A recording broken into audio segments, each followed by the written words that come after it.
Hi there everyone, my name is David Luchford and welcome to lesson 71 of my Ancient Greek course. In today's lesson I'm going to be teaching you about 4 useful verbs in me. We're currently focusing on these verbs because until recently we have pretty much just been focusing on verbs in or, that is verbs in omega, because they're far more common and there's many more of them. We have, however, already learned about the verb didormi, the verb to give, which is one of these verbs in me. But today, as I've mentioned, we're going to be learning about 4 more useful me verbs. And then in the next lesson, we're going to be learning about another 4 useful me verbs. There are just a handful of useful me verbs, and today we're going to be learning about 4 more of them. Before we do that, however, I would like to say a huge thank you to those people who have recently supported my channel.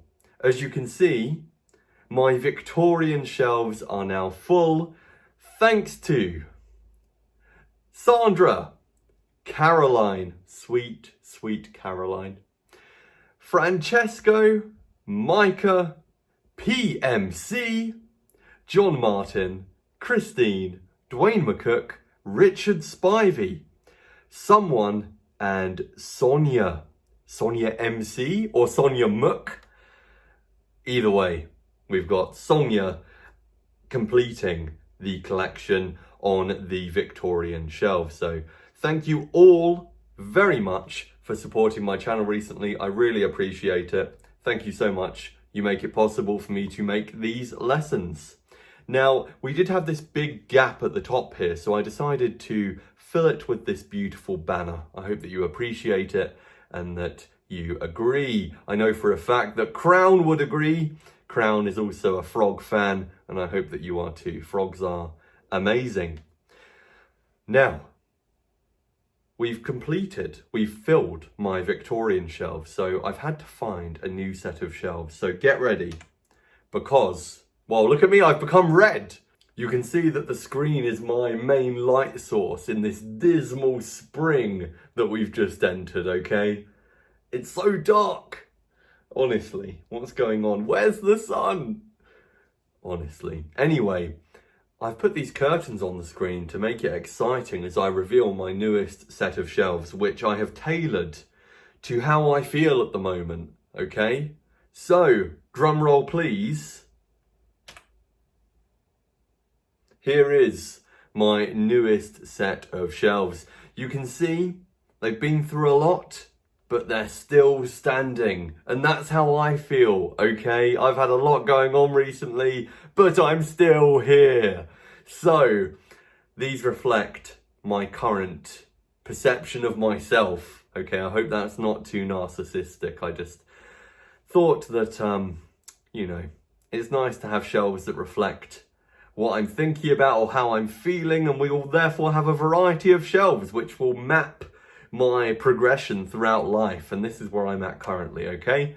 Now, I have had somebody generously support my channel in the past 24 hours, and that is Tyler, whose amphorae have just materialised onto my new set of shelves. So Tyler, thank you very much for supporting the channel. I really appreciate it. Now, if you would like to support the channel, you can do so at the link in the description below. Before we go on to the lesson itself, I would like to say a huge thank you to absolutely everyone who has supported my channel in the past. Also, I hope that Andre here is keeping up the good work with his following of my Greek course. He made a lot of progress very quickly, but I haven't heard from him since, so I hope he's still doing some Greek. But he can do Greek without supporting my channel. He doesn't have to get amphorae every time, so it's entirely up to him. I just hope he's keeping up the good work with the Greek. Now, I also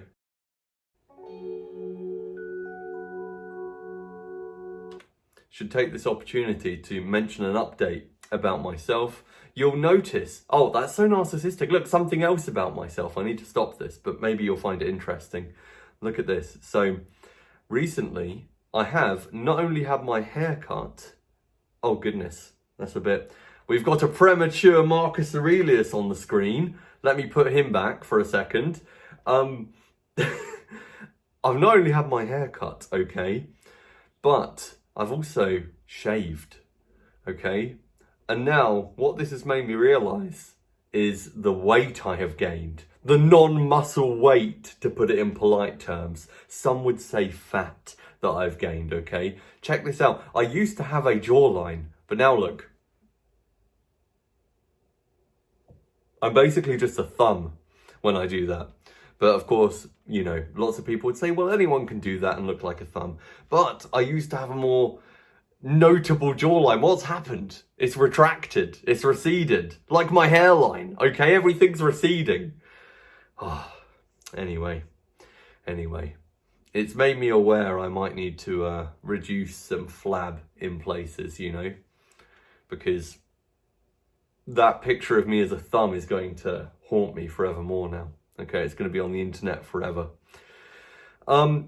Anyway, that's the update about me, that I have decided to actually conform to societal standards, which I don't like doing, but I've done it for the sake of others, mainly, I would say. Yeah, I've tidied myself up. But, you know who does have a nice beard and head of hair? Marcus Aurelius here on our seasonal shelf. The reason we've got him on our seasonal shelf is because on this date, the 7th of March, Marcus Aurelius became the Emperor of Rome. Now, in case you don't know much about this chap here, Marcus Aurelius, I will say that he was, as I've already mentioned, a Roman emperor. However, he's known for writing a work that we call the Meditations. Now, it didn't actually have, or at least we don't know if it had, a title in Greek, because the Meditations is a collection of notes that Marcus Aurelius wrote to himself, okay? It's his personal reflections on life and how to deal with different experiences. And he's regarded, in fact he is, a Stoic philosopher. And Stoicism is, to sum it up very quickly, the idea that you're able to endure what happens to you better by altering your mindset. That's kind of a crude summary of Stoic thinking, that if you change the way you think about things and your judgments, then you will change the way you react to things and experience things. So, you know, you're not going to be worried about, I don't know, your car breaking down if you don't think of it as a bad thing, for example, to give a kind of crude example. So he bought into this philosophy, and we have his personal reflections, which we call the Meditations. They're written in Greek. That's because Romans spoke Latin, but Greek was the language of the educated in ancient Rome. They looked back on the Greeks with awe, and Greek was the language of philosophy and of the kind of educated people. And so if you were educated in ancient Rome, you would learn Greek. And Marcus Aurelius chose to write his reflections, his meditations, in Greek, okay? And now, the Greek title that's ascribed to them, we don't know if he actually called it this, as far as I'm aware, is ta eis chauton. Now, ta is the neuter plural definite article. I haven't mentioned this yet, I don't believe, but the definite article can be used substantively like adjectives can. So, ta literally means the, but it's neuter plural, and so we understand the word things after it if we haven't got a noun following it. So, ta here means the things eis chauton, the things to himself, okay? So that's the title of the work, literally in Greek. The things to himself, or unto himself, you might say. Kind of like notes to self, you know? We say note to self nowadays, so the things to himself is kind of a similar title to that. Now, here's a quote from this work, the Meditations. The act of going away from mankind, ei men theoi ei sin, ουδέν δεινόν. So I've put the first part of it in English for you. Now, what do you think that Greek part would mean? I don't think I've introduced the word ουδέν yet. Ουδέν means nothing. We will focus on that word at a later time, okay? It can also mean not at all. Here, I would say it's meaning nothing rather than not at all, okay? And to give you a clue, we do have to understand esti, the verb to be, with this second part here, okay? It's telling us what the act of going away from mankind is. So, to reveal how we would translate this, the men is part of a men de. We can't see the de here, but literally it's on the one hand, if literally the gods are. But we have to supply the word there before the are to make it make sense in English. Usually we only have to do that if the verb to be is coming earlier in the sentence than you would expect, but sometimes we have to do it even if it's at the end of the clause. So on the one hand, if there are gods, and this is what he's telling us the act of going away from mankind is, ουδέν δεινόν, nothing terrible. So altogether then, the act of going away from mankind, if there are gods, is nothing terrible. Now, essentially, what he's saying here is it's not a bad thing to leave the human race upon death if there are gods, right? Because you're going to go to the gods. Well, I suppose it's not a bad thing if you're a good person and there are gods, because if you're a bad person, then you might be punished by the gods. But here's just a small excerpt that I think you'll be able to translate most of the Greek of already, you know? And he did write in Koine Greek, but once again, this shows us how similar Koine is to classical. Koine is basically just an easier version of classical Greek. Anyway, thank you all so much for supporting my channel. I'm just going to show the shelves which are further towards the earliest ones, and in fact these are the earliest ones in my collection, because I want to always thank everyone that's supported my channel. Even if it was like a year ago now, you know, I'm so grateful for it. So, with that said, I was going to call it a digression, but I don't know if it's a digression, if I intend to teach you about it. With that, what would you call it? Expedition into the philosophy of Marcus Aurelius complete, and having thanked my supporters, let us talk about 4 useful me verbs. There is one more thing I'm going to do before I tell you about those 4 new me verbs, and that's to remind you that we do already know one me verb. We know the verb didormi. Now, you should know how this conjugates in all tenses. Make sure this is something you know. If you don't, then check out the previous video so you know how didormi conjugates, that is, changes its endings or its forms in all tenses. Now you can see I've put didormi and then dido.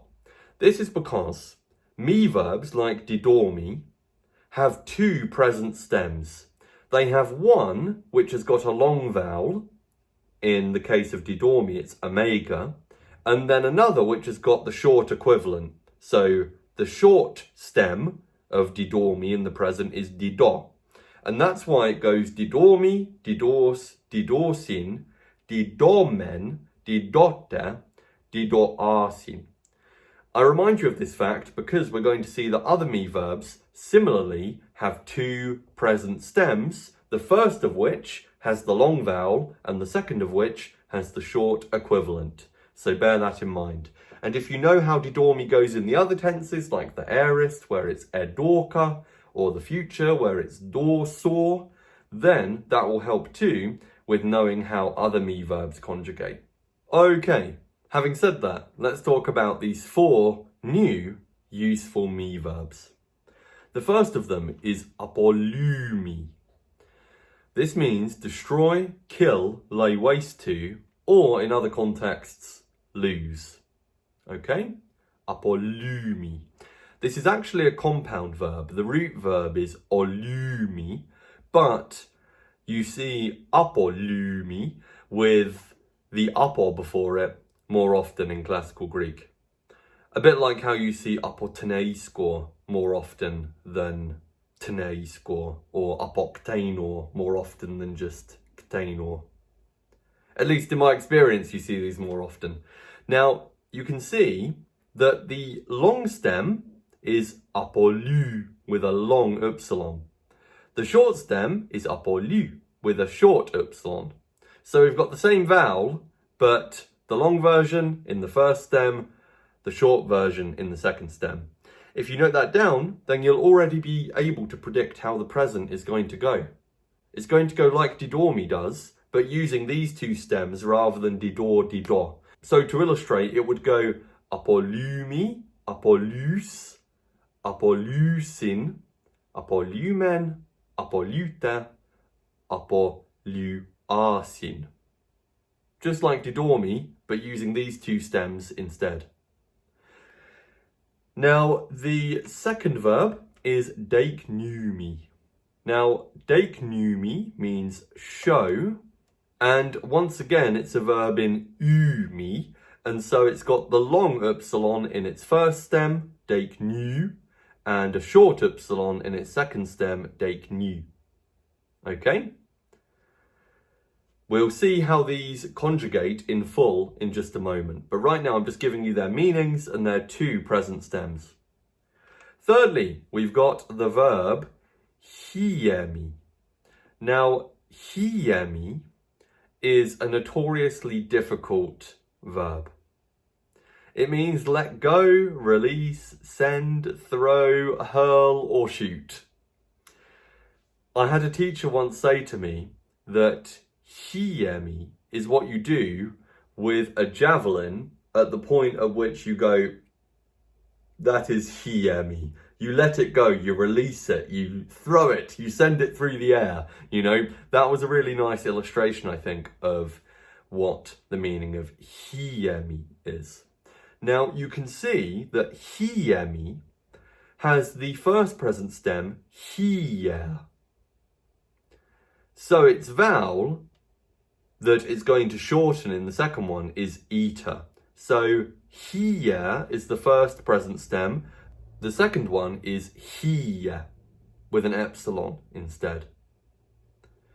Once again, we'll see how these conjugate in full in just a moment. Fourthly and finally, for today's verbs, we've got ἱστημι. Now, this one means set up or make something stand. If you take a pencil and you stand it upright, that is the action of ἱστημι. Okay? So ἱστημι would mean I set X in the accusative up, or I make X in the accusative stand. Now, you can see that the first stem of ἱστημι is ἱστέρ with an eta, and now the second stem you would expect to be ἱστέ, but it's actually ἱστά. It has alpha as the shorter version of eta. In reality, epsilon is the shortened version of eta, but we need to learn for this verb, ἱστημι, it's got alpha instead as the short equivalent, okay? So, those are our four me verbs for today. ἀπολλυμι, δεικνυμι, ἱημι, and ἱστημι. Please do pause the video and note these forms down along with their meanings.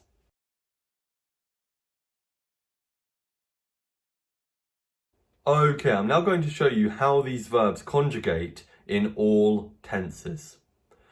The present is predictable, more or less, if you know the endings that łημι uses in the present, and if you know that each of these verbs has two stems and you know what those stems are, okay? Two present stems, that is. So, ἀπολλυμι, we know, has the one with the long upsilon first and then the one with the short upsilon second. And so the present of ἀπολλυμι, I destroy, I ruin, in other contexts, I lose, is ἀπολλούμι, ἀπολλούς, ἀπολλούσιν, ἀπολλούμεν, ἀπολλούτε, ἀπολλουάσιν. Now bear in mind that in actual Greek you can't see these macra, these long vowel markings, and so in actual Greek this upsilon will look the same as this one. You know, it will be without a macron above it. But we know that in reality, it would have sounded longer. Now, that's how ἀπολλυμι conjugates in the present. What about the future? Well, we remember that didormi goes to dor saw, and then it uses the usual future indicative active endings, or eis, e, omen, ete, usin. Well, the good news is all mi verbs in the future indicative active use those usual endings in or. We just have to learn the stem that they put before those usual endings in or. And with ἀπολλυμι, it is ἀπολλε. So the future of ἀπολλυμι is ἀπολλεor. That would mean I will destroy. Okay? Or I will ruin, or I will lose. Now, it is a contract verb in epsilon. We know that some verbs become contract verbs in epsilon in the future, like, for example, menor, the verb to stay or remain. Now, I've put it in its uncontracted form here, but bear in mind, this would become ἀπολλor, and this would become ἀπολλεις, and then it will be ἀπολλαι, ἀπολλούμεν, ἀπολλεῖτε, and ἀπολλούσιν. Okay? So you would see it in the contracted form in Attic Greek. But I've put it in the uncontracted form just for clarity. So just bear in mind that you'll see these forms as ἀπολλor, ἀπολλεῖς, etc. in Attic Greek and other dialects of Greek where contractions take place in the same way, or at least in similar ways. Now, the third of these tenses, the imperfect, is probably the trickiest with regard to mi verbs. Didormi goes edidun, edidus, edidu, edidomen, edidote, edidosan. The other mi verbs do something similar. But we do have to, I would say, learn the imperfect of each mi verb individually just to be sure. So for instance, ἀπολλυμι goes ἀπολλούν. That would be I was destroying, or I was ruining, or I was losing. ἀπολλούς, ἀπολλού, ἀπολλούμεν, ἀπολλούτε, ἀπολλούσαν. Now, what's happened here is the omicron has been lengthened to omega, and that is standing in for the augment, the temporal augment, letting us know that we're now dealing with a past tense. Usually we add epsilon as the augment, but we do know that verbs with stems beginning with vowels instead lengthen the vowel. With regard to this though, you might have expected ἀπε ολούν.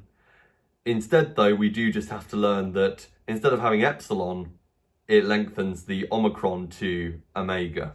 Okay? Now, what we've done with the rest of these forms is we've taken the stem, the long stem to begin with, and then we've added new sigma, nothing, men, te, sun, which are the same endings as didormi uses in the imperfect. But remember, we don't add the usual vowels. The weird part about didormi though is we add the omicron and it causes contractions, right? That's why we get edidun, because it's didor plus on. Here though, we don't. We just add the consonants at the end.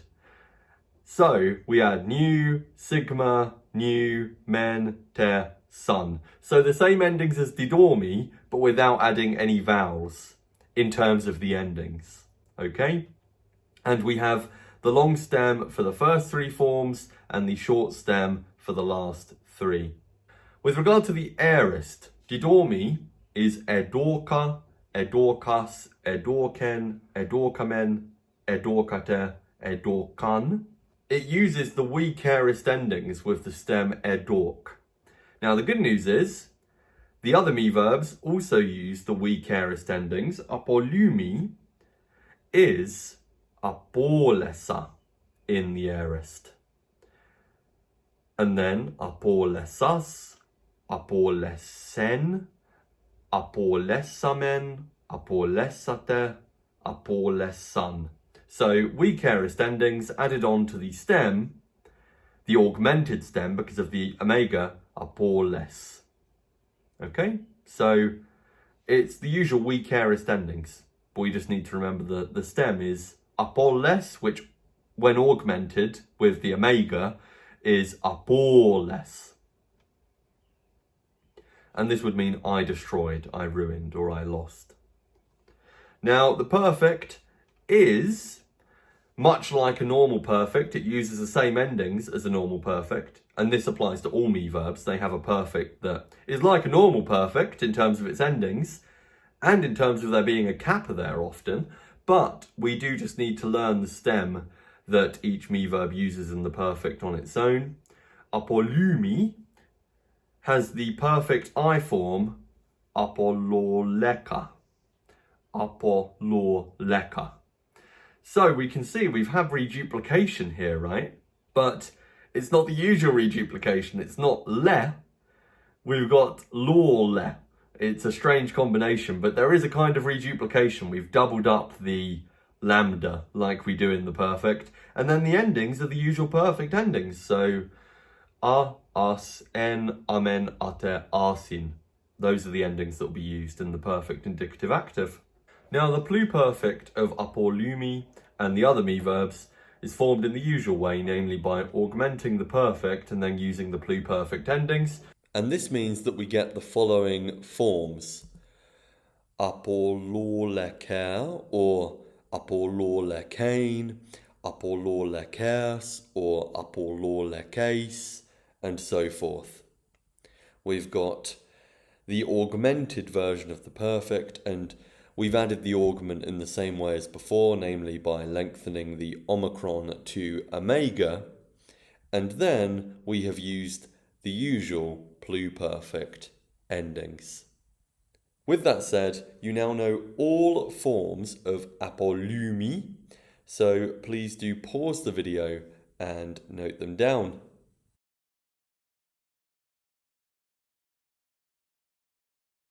Okay, the second useful me verb today is δεικνυμι, meaning show.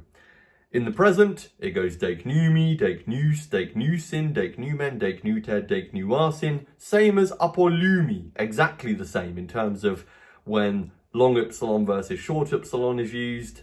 And once again, same endings right at the end as didormi.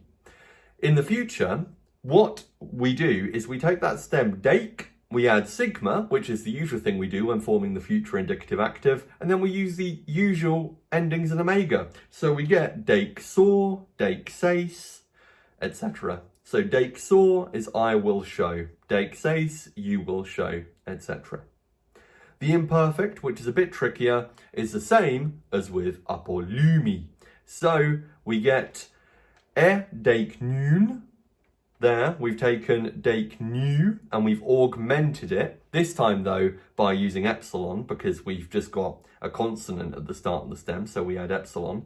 δεικνύουν, δεικνύς, δεικνύου, δεικνύμεν, δεικνύτε, δεικνύσαν. Same as ἀπολλυμι, but this time we've got a normal augment. The aorist is, once again, just like the weak aorist in terms of how it changes its endings. And when I say just like the weak aorist, I mean just like the weak aorist of verbs in or, the weak aorist that we know and love. And the weak aorist, once again, uses deik, add sigma, giving us deiks. You augment that, you get edeiks, and then you use the weak aorist endings. So edeiksa would be I showed, edeiksas, you singular showed, etc. The perfect takes that deik and it does reduplication, and we also have a slight change of consonant. We move to using an aspirated consonant. I imagine that's because kappa plus kappa is making chi, and we get dedeicha, dedeichas. So dedeicha would be I have shown, dedeichas you have shown, usual perfect endings after that point. The pluperfect will be formed in the same way as usual. We augment the perfect, and then we use the pluperfect ending. So we get ededeicher, I had shown, or ededeichein, I had shown, ededeichers, you singular had shown, or ededeicheis, you singular had shown. please do pause the video and note down these forms.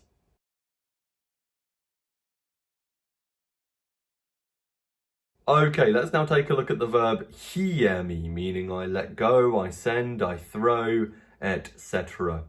Like I said, this verb is notorious for its difficulty, but it's not too bad, actually. When you know how me verbs conjugate, it does a lot of the usual stuff.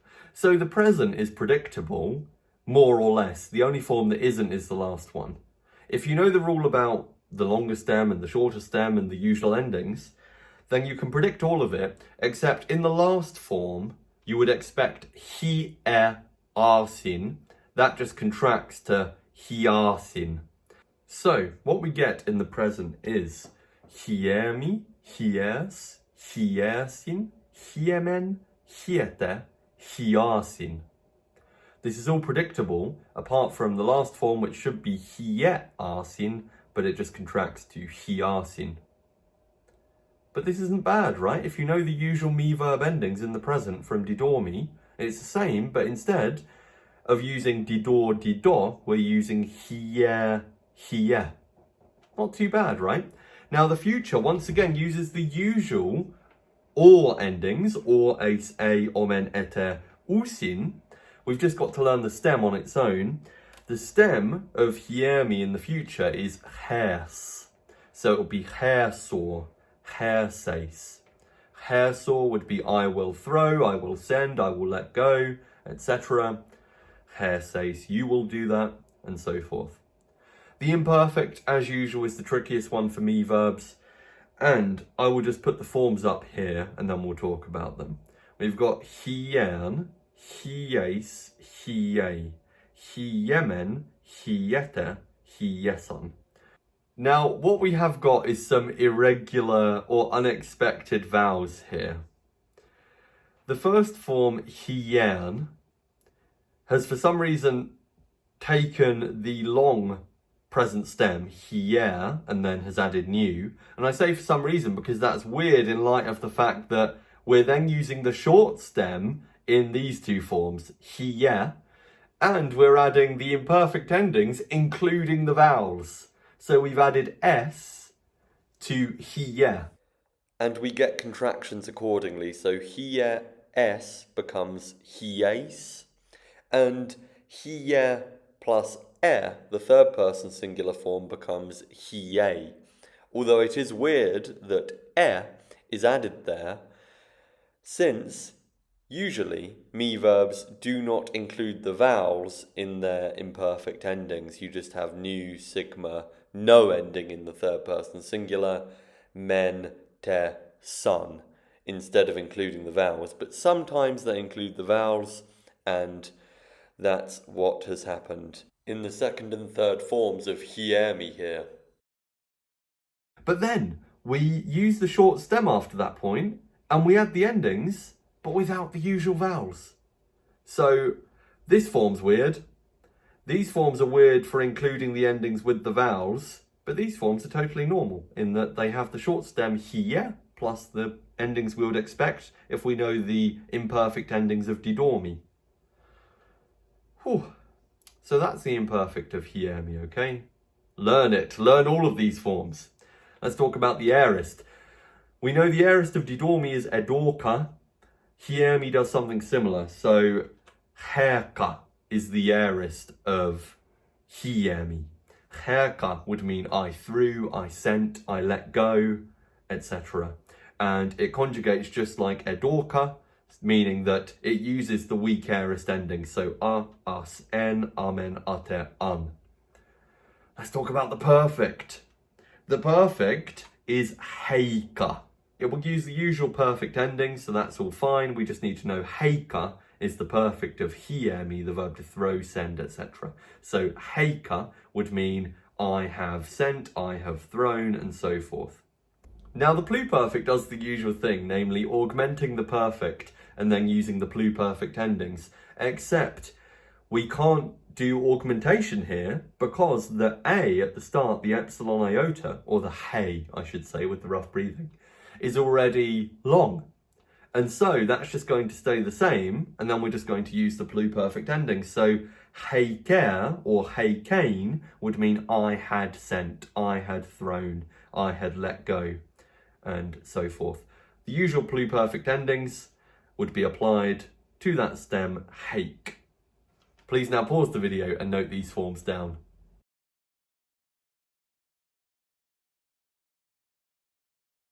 Okay, I've now got our fourth and final verb for you, the verb łistημι, which means to set up or to make stand. We know that it's got the first stem, 히στέρ, and the second stem, 히στά. The present is therefore predictable if we know the endings of didomi, although there is once again a contraction here in the last form, like we saw with ἱημι, because the present they form should be 히στάρσιν, instead it just becomes 히στάρσιν, okay? So what we get all together is we get łιστημι, ἱστέρς, ἱστέρσιν, ἱστάμεν, ἱστάτερ, ἱστάρσιν. With łιστημι meaning I set X up, ἱστέρς, you singular set X up, and so forth. Now, the future, as always with these me verbs, uses the usual future endings that we know and love from verbs in or, namely or, eis, e, omen, eter, usin. We've just got to learn the stem. Now, what this verb does is it takes this stare bit and it adds sigma to the end of it, and then it adds the endings. So we get stairsor, stairsace, stairsay, etc. With stairsor meaning I will set up, stairsace, you singular will set up, and so forth. Okay, now the imperfect of this verb łιστημι isn't actually too bad. It's łιστern, łisters, łister, łistamen, łistater, łistasan. What we've done here is in the first three forms, we've taken the long stem 히στέρ, we've augmented it by lengthening the iota to he, so 히στέρ, and then we've added the usual endings, but only the consonantal imperfect endings. So the imperfect endings that we use with me verbs that we know from didomi, but only with the consonants. We've got the long stem here, plus the imperfect endings we know that didomi uses, but without the vowels included in the endings. So, first stem, the longer one, we augment it by lengthening the iota, then we add the endings. We do the same thing here in the last three forms, but with the shorter stem, 히στά.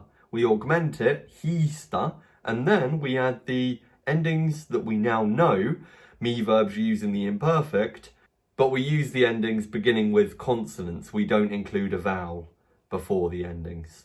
Okay, so we just use men, te, sun. Now, the aorist. There are actually two aorists available to this verb. We can either have εστέρσα, so that would mean I set up in the past, or I did set up, or I made stand, or we can have εστέρν. And εστέρν means I stood.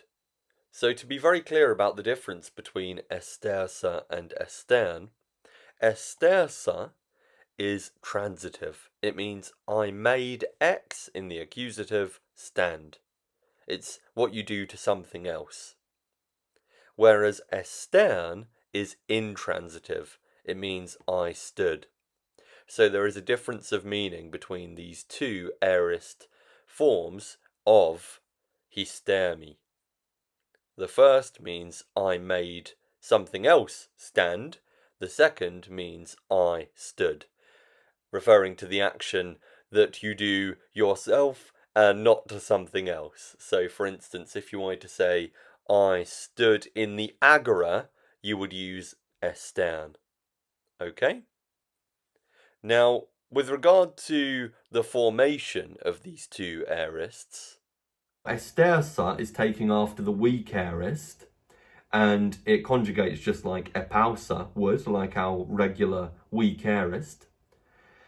εστέρν is taking after the root aorist, like εμπέρν, and it conjugates like εμπέρν would.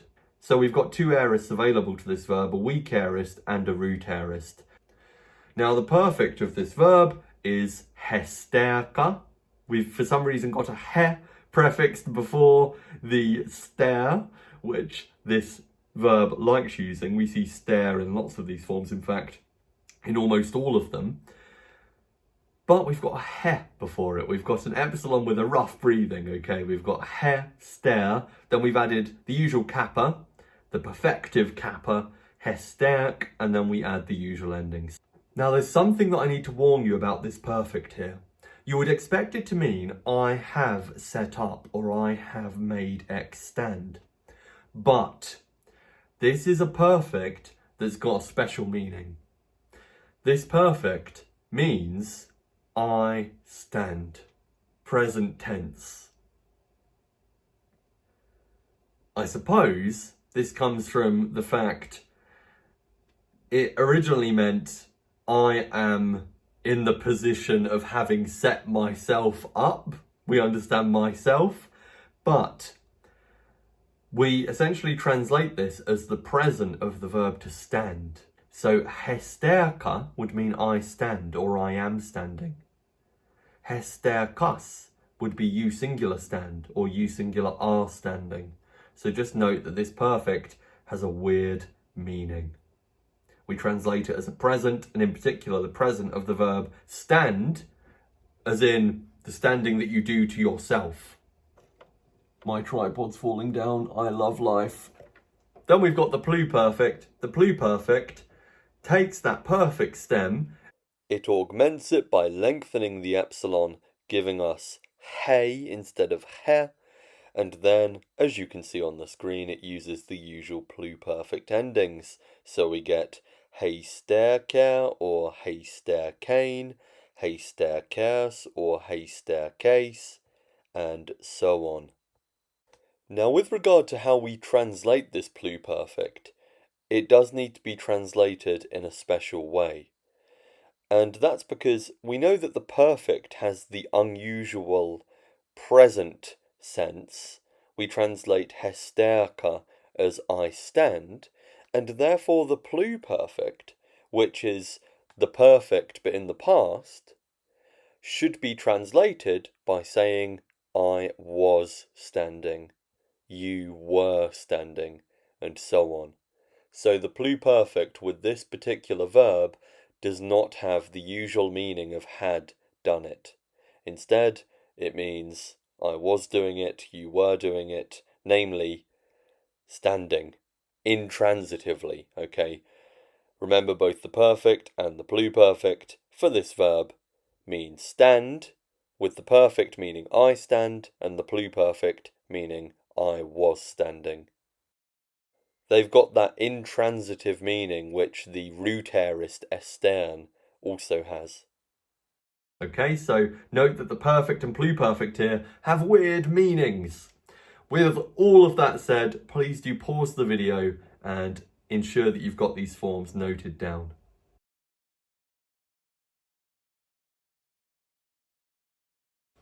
Okay, I've just got 2 exercises for you to do with these verbs.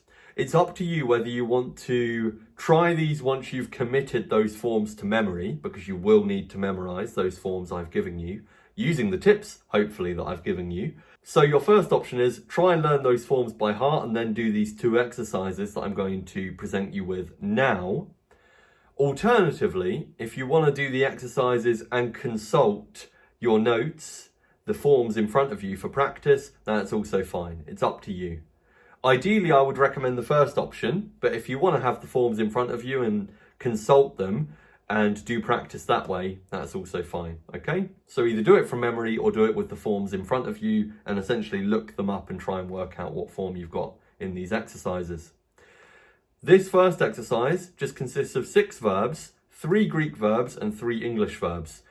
I need you to translate these using your knowledge of those me verbs, okay? So please pause the video and do that now.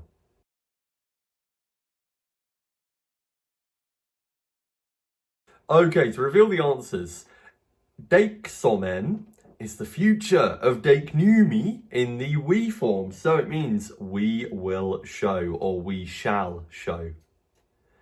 Histasin means they set up or they are setting up or they make stand or they are making stand. It's the present third person plural of ἱστημι. Thirdly, ἀπολλυμι means he, she or it destroyed, killed, laid waste to, or lost. It's the aorist, third person singular of ἀπολλυμι. He is throwing would be χίεσιν. You plural sent would be χέκατε. Same verb, ἱημι, but we need it here in the aorist rather than the present. Finally, 6, she was showing requires us to use the imperfect, and this would be δεικνυμι. If you have questions about any of these, please do put them in the comments below. But if not, well, in any case, actually, whether you have questions or not, we're going on to exercise 2. Here, I've got a collection of extracts of Greek for you to translate into English. They do use quite a bit of new vocab, but I've glossed it for you in the word banks. The reason I picked these is because they use forms of the verbs that we've been learning about in a variety of tenses. Okay? Now, there's only a couple of things I need to warn you about. One is that in this first one here, the verb ἀπολλυμι has got the meaning destroy in the first use, but it's got the meaning lose in the second use. It's quite a random sentence, okay? So if you get something random, don't worry too much. Oh, and just one more thing. In number 1, the subject of the third person verbs is he, okay? It's a guy. With that said, please pause the video and translate these 2 extracts.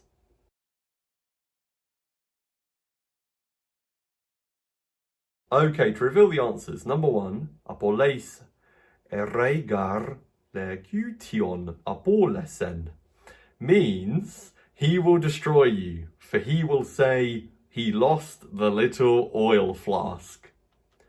Random sentence, I know, but what I wanted you to get, the crucial point, was that we've got ἀπολλυμι in the future here, whereas we've got ἀπολλυμι in the aorist here. Okay, if you're interested, look up line 1245 of Aristophanes' Frogs. I like that it's called the Frogs, but some people would say that Aristophanes was partly responsible for the death of Socrates, you know, so I don't know. I don't know if I agree with that, but I'm not a huge fan of Aristophanes. Maybe I need to get into him more. He's a comedian, a comic playwright, if you did not know. And many of his comedies have survived. Now, let's look at number 2.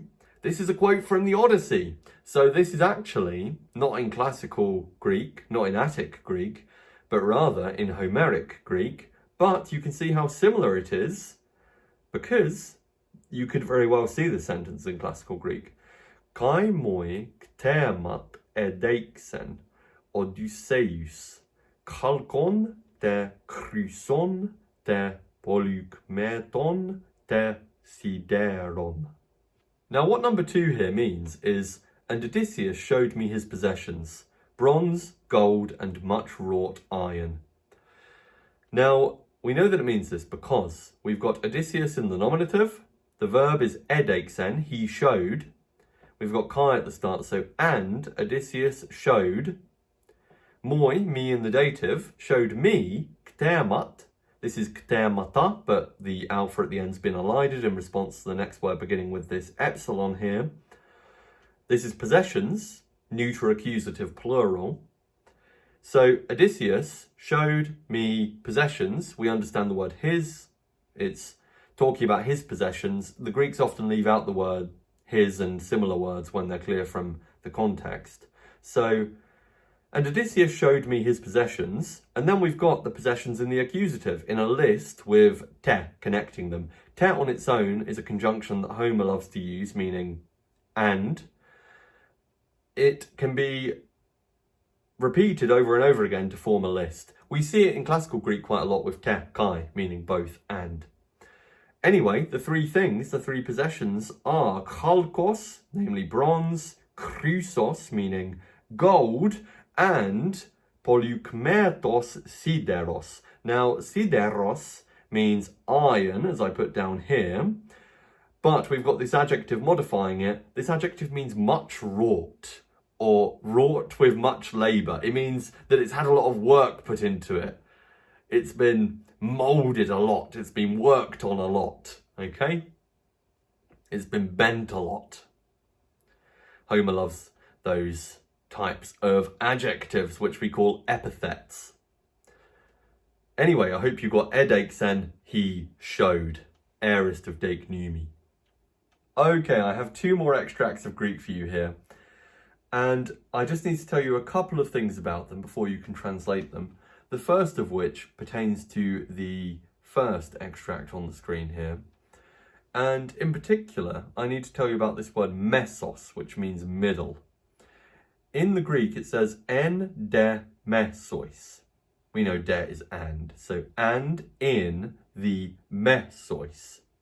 Now, this is the prepositional object following en, which governs the dative. And if I asked you what's the gender, case, and number of the word mesois, what would you say? In principle, it could be masculine dative plural or neuter dative plural. Now, what I need to tell you here is that it is neuter dative plural. It's not agreeing with any noun. It's being used on its own as a substantive adjective. And it means in the middle of things. We understand the word things after mesois because it's neuter and plural being used on its own. So literally this says, and in the middle of things, understanding things. Now, in English, we would just say in the middle. So it's perfectly fine to translate this as and in the middle. Okay? And in the middle of the scene. Something is happening. That's up to you to find out what is happening in the middle of the scene. The second thing I need to warn you about is the word hysterka in number 4, our second extract on the screen currently. Just bear in mind what I taught you about the perfect of ἱστημι having a present meaning, namely, I stand. Okay? And here it is I that I'm doing the standing because of the a ending. So it's not meaning I have set up or I have made stand. It's meaning I stand or I am standing. With that said, please do pause the video and translate these 2 Greek extracts.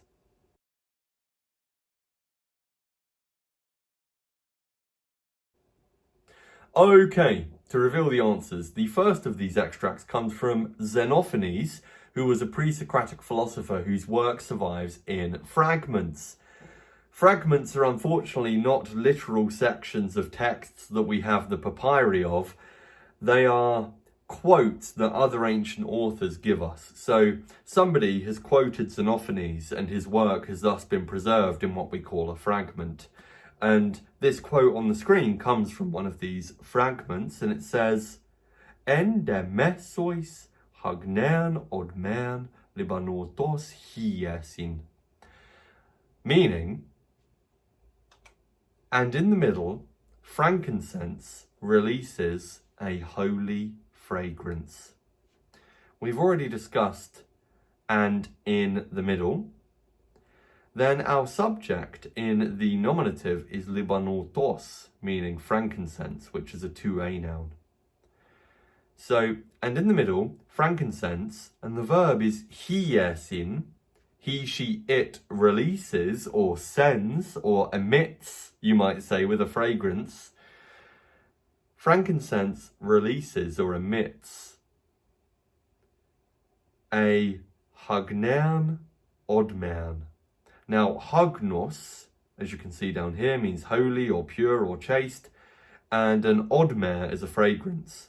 So, altogether, and in the middle, frankincense releases, emits, sends a holy fragrance. And I say a because we haven't got the definite article before the word fragrance.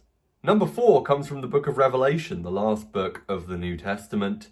So it's written in Koine Greek, and it says, Idou hysterka epiten tyran kai kruo. Now, what this means is, behold, I stand at the door and knock. Or you could say, look for idou. That word just draws the reader or listener's attention to something. So look or behold. Hesterka, I stand. That strange perfect of 희στημι, which has got a present meaning, I stand. So look or behold, I stand or I am standing, επί τεν τύραν, at the door, kai, and krúr, I knock, or I am knocking. And this is Jesus saying this here. Now I've got just 2 more extracts for you to translate into English. And I actually don't have any words of warning pertaining to these extracts. So please do pause the video and translate them into English.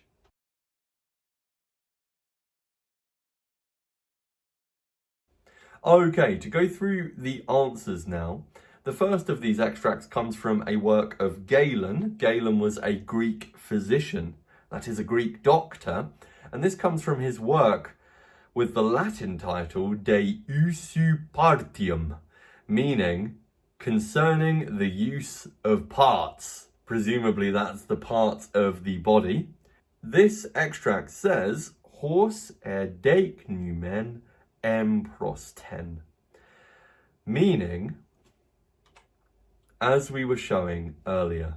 The word horse, this word in the word bank down here, is perhaps my least favourite word in Greek, but maybe I should start to love it. The reason I hate this word, traditionally at least, is because it has so many meanings, okay? One of its main meanings is as, but as we shall find out later in my course, it has lots of other meanings too, okay? But here it's meaning as. So as δεικνυμεν, we were showing the imperfect of δεικνυμι in the first person plural, εμπρόσθεν, earlier or before. This word can mean before as well in the sense of in front of, as I'll put at the end of the video. Anyway, Galen is essentially referring back to something he said earlier here. He said, as we were showing before or earlier.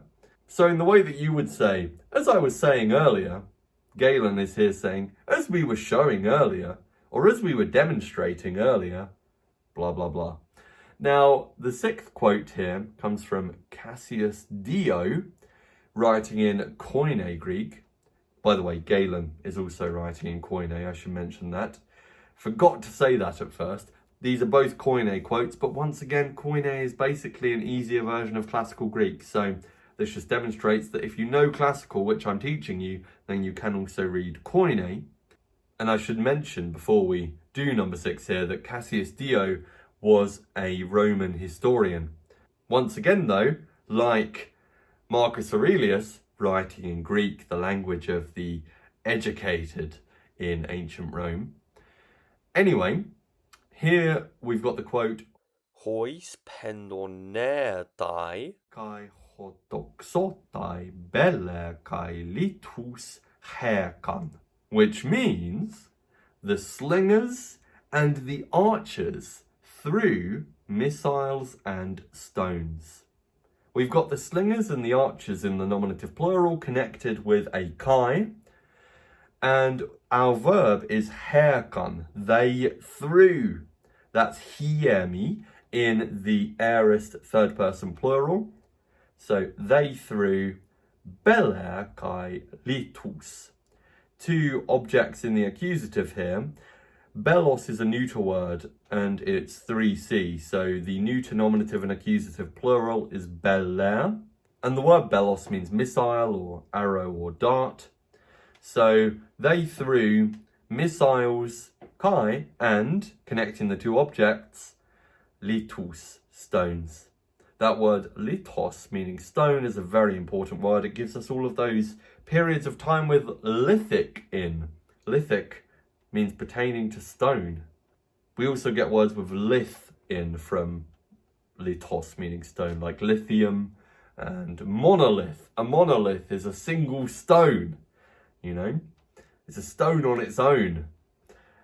It's one stone, one pillar of rock. With that said, let us summarize our learning for today. Today, we have focused on 4 new me verbs, which I've put in this vocab box here, namely ἀπολλυμι, δεικνυμι, ἱημι, and ἱστημι. In addition, though, we have also met the irregular future of legor, ereor, and the verb kruor, and we have learned how these verbs conjugate. I haven't put that on the screen here, but that's the main thing we've done. We've learned how these verbs change their endings in all the different tenses, apart from the future perfect, of course, which we'll learn about later on. In addition, we have learned 3 new adjectives today. Now, we did meet hagnos, meaning holy, chaste, or pure. I've also given the more common, in my experience, form hagios, which means the same thing. Hagios also means holy, chaste, or pure, but because it's got a stem ending in iota, the feminine singular forms have alpha instead of eta. Just learn these 2 forms together. They both mean the same thing. Now, mesos means middle. We must get some words from mesos. I've just realised I have honestly never made this realisation before. Mesopotamia, the place in modern-day Iraq, the place which produced the first literature like the Epic of Gilgamesh, that almost certainly, I mean, I haven't checked, but I'm willing to bet by the similarity. I don't know what I'm willing to bet. I'm willing to bet 5 pence that it comes from mesos, meaning middle, and potamos, meaning river, because it's a place in the middle of 2 rivers. Wow, I honestly had not made that realization before now, that Mesopotamia is from mesos and potamos. It's in the middle of 2 rivers. We've also learned the Homeric epithet polykmertos, meaning much wrought or wrought with much labour. In addition, we've learned a collection of new nouns. I'm not going to go through all of these now, but do learn them for future reference, okay? With the word lerkutos, we saw it in a diminutive form. I've given the original noun form here. But we saw it in the to be diminutive form ending in ion in our extract. And we've got quite a few materials, right? Litos, kalkos, chrysos, sideros. That's quite nice that we've learned quite a few materials all together. And they're all 2A and masculine, which is great. If you can link any English words or words from other modern languages to these Greek words, please do share those derivatives in the comments below.